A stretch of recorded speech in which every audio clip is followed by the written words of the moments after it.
UVM students engage in many recreational activities. Some hike in the mountains, some go swimming in Lake Champlain, and some like to go shopping on Church Street. Others choose to use marijuana recreationally, even though it's illegal. UVM students that use marijuana can face stiff penalties if they're caught. First-time offenders can face up to 6 months in prison and a $500 fine. A second offense is a felony, carrying a penalty of up to 2 years in prison and a $2,000 fine.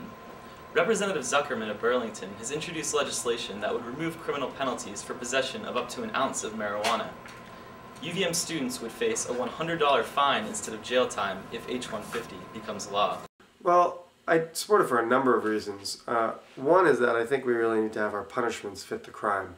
And if we look at marijuana and we look at cigarettes and we look at alcohol and we look at other drugs that are being used, the severity of the penalties for marijuana are way out of line with the severities of the consequences of using marijuana.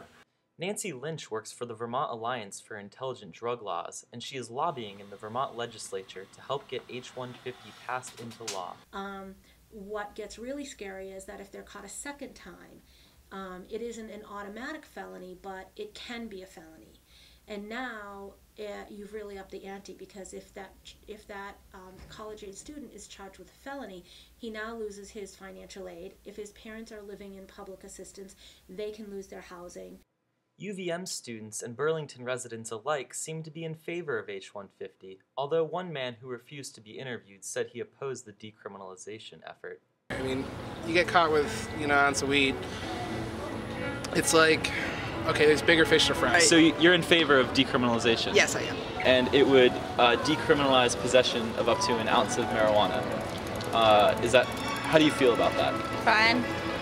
I think it would be really good, and it would probably create a lot less problems for not only the college kids, but everyone else that lives here. I think it makes a lot of sense. At this point, it seems like we're putting too many people in jail for nonviolent crimes. So, again, on principle, I probably would be supportive of that. It's just like drinking, except for drinking's legal, so. Are you familiar with H.150? H.150, not the flu virus? No, that's H1N1. Yes, I know. I'm a nurse. For Classroom News, I'm Eric Hoke. Have a great day.